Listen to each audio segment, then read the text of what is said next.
जितने भी बच्चे इस विद्यालय में इस समय बैठे हैं, किसी न किसी मकसद से, किसी न किसी सब्जेक्ट की पढ़ाई करने के लिए, और कोई न कोई उनका एक लक्ष्य है जीवन में आगे बढ़ने के लिए। और इस देवभूमि में जन्मे हम लोग हैं तो हमें बड़ा गर्व महसूस होता है। बड़ा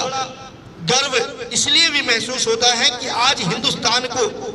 आज भारत को अगर विश्व पटल में कोई राज्य लीड कर रहा है, चाहे वो सेना के रूप में हो, चाहे वो सुरक्षा के रूप में हो, चाहे वो साहित्य के रूप में हो, चाहे वो संगीत के रूप में हो, हिमालय पुत्र के रूप में देवभूमि उत्तराखंड के 13 जनपद, वो चाहे धारचूला, मुनस्यारी, लास्ट पिथौरागढ़ का क्षेत्र हो जहाँ से चाइना और नेपाल हमसे जुड़ा है,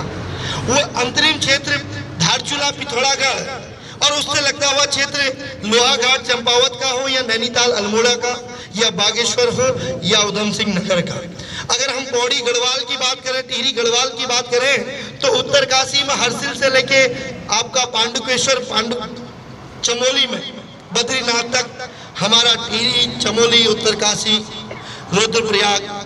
जितने भी हमारे जनपद 13 जनपद हैं, चाहे उसमें हरिद्वार हो, देहरादून हो, या उधम सिंह नगर, इन सभी जनपदों का इसलिए बहुत बड़ा महत्व है कि आज पूरे उत्तराखंड को लीड करने के लिए भारतवर्ष में हमारे देवभूमि उत्तराखंड के 13 जनपदों के लोग हैं। और मैं प्रणाम करना चाहता हूं उन लोगों को जिन्होंने उत्तराखंड के 1.25 करोड़, जब हम उत्तर प्रदेश में हुआ करते थे और प्रथम गौरव प्राप्त किया उत्तर प्रदेश के मुख्यमंत्री के रूप में बनने के लिए गोविंद बल्लभ पंत,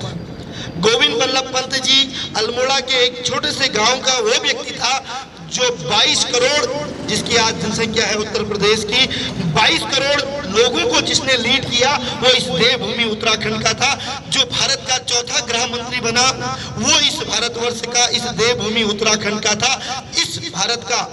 पहला थल सेनाध्यक्ष बिपिन जोशी, वो भी इस देवभूमि के थे। ऐसा कौन सा पद है, ऐसा कौन सी मर्यादा है, ऐसी कौन सी संस्कृति है जहां पर हमारी टिहरी गढ़वाल, पौड़ी गढ़वाल, या कुमाऊं गढ़वाल, या जौनपुर जौनसार का बच्चा अग्रिम पंक्ति में नहीं बैठा। हम तो 21वीं सदी के युवा हैं। मैं तो उस सदी के लोगों की बात कर रहा हूं, मैं तो उनको प्रणाम कर रहा हूं, मैं तो उनको श्रद्धा सुमन अर्पित करता हूं जिन्होंने कभी लाइट नहीं देखी थी, जिन्होंने उजाले में नहीं पड़ा था, और 10 किलोमीटर पढ़ के भी वो देश का नेतृत्व उन्होंने किया था। उन्होंने पूरे विश्व पटल में भारत को आर्यव्रत बनाने का काम किया था। मैं प्रणाम करना चाहता हूं इस समय पौड़ी के उन योद्धाओं को, चमोली के उन वीर योद्धाओं को, और मैं उस शहीद परिवार को भी नमन करता हूं जिन्होंने चंद दिन पहले 25 साल की उम्र में सूरज सिंह तोपाल के रूप में इस देश के लिए अपना बलिदान दिया, ताकि इस विद्यालय में पढ़ने वाला बच्चा आतंक से बचे, इस विद्यालय में पढ़ने वाला बच्चा आतंकवाद से बचे। इस देहरादून के 1.25 करोड़ जनसंख्या समेत पूरे विश्व की, पूरे भारतवर्ष की 1.25 करोड़ आबादी सुरक्षा में रहे। इसलिए आज सियाचिन में बैठा हुआ, आज जम्मू कश्मीर में बैठे हुए हमारे देश के सैनिक, वो किसी का पिता, किसी का पुत्र, किसी का पति, किसी का भाई, वो न कभी हिंदू समझता है, न कभी मुसलमान की बात करता है, न सिख की समझता है, न ईसाई की बात करता है, वो न मजहब की बात करता है, न जाति की बात करता है, न क्षेत्रवाद की बात करता है, न गढ़वाल कुमाऊं की बात करता है, न जौनपुर जौनसार की बात करता है। वो जम्मू कश्मीर से लेके कन्याकुमारी तक, वो पूरब से लेके पश्चिम तक, वो उत्तर से लेके दक्षिण तक हिंदुस्तान की शान को बचाने के लिए, भारत माँ की रक्षा के लिए अपने आप को बलिदान कर देता है। लेकिन उसी समय अगर हमारी युवाओं की दशा और दिशा भटक रही हो तो उन वीर शहीदों को क्या हम श्रद्धांजलि दे पाएंगे? मैं निवेदन करना चाहता हूं, जहां पर एक तरफ से बिपिन रावत थल सेनाध्यक्ष के रूप में अगर पौड़ी का नाम गौरवान्वित कर सकते हैं, अगर रेलवे के चेयरपर्सन के रूप में मिस्टर खुलवे अल्मोड़े का नेतृत्व कर सकते हैं, अगर टिहरी से भट्ट अपने टिहरी का नाम आगे कर सकते हैं, अगर राष्ट्रीय सुरक्षा सलाहकार के रूप में अजीत डोभाल पूरे विश्व को, हिंदुस्तान को विश्व में अग्रिम पटल में ला सकते हैं, अगर पाकिस्तान को मुंह तोड़ जवाब देने के लिए स्ट्रेटेजी बना सकते हैं, तो फिर कौन कहता है कि देवभूमि के उत्तराखंड में पैदा होने वाला व्यक्ति, कौन कहता है कि मिट्टी कंकड़ पत्थर में बैठने वाला व्यक्ति आसमान में नहीं उड़ सकता, और कौन कहता है कि रायपुर के इस विद्यालय में पढ़ने वाला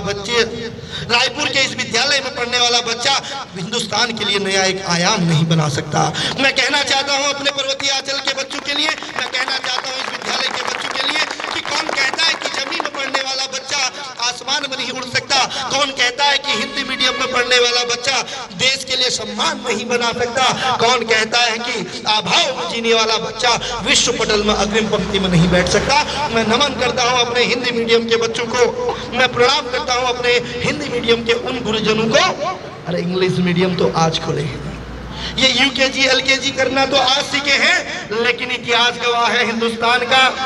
इतिहास गवाह है इस उत्तराखंड का, इतिहास गवाह है विश्व का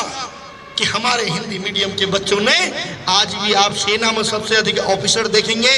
अगर आज एक अच्छा वक्ता देखेंगे, एक अच्छा प्रवक्ता से लेके आईटी के क्षेत्र में, संगीत से लेके साहित्य के क्षेत्र में, चाहे वो सुमित्रानंद पंत हो या कोई दूसरा व्यक्ति, वो केवल हिंदी मीडियम का गौरव रहा है। तो ऐसे हिंदी मीडियम के बच्चों को अपना मनोबल कतई कम नहीं करना चाहिए। वो मिट्टी कंकड़ पत्थर में बैठ सकते हैं, तो वक्त आने पे अपने अभाव में जीते हुए अपनी मंजिल को प्राप्त कर सकते हैं।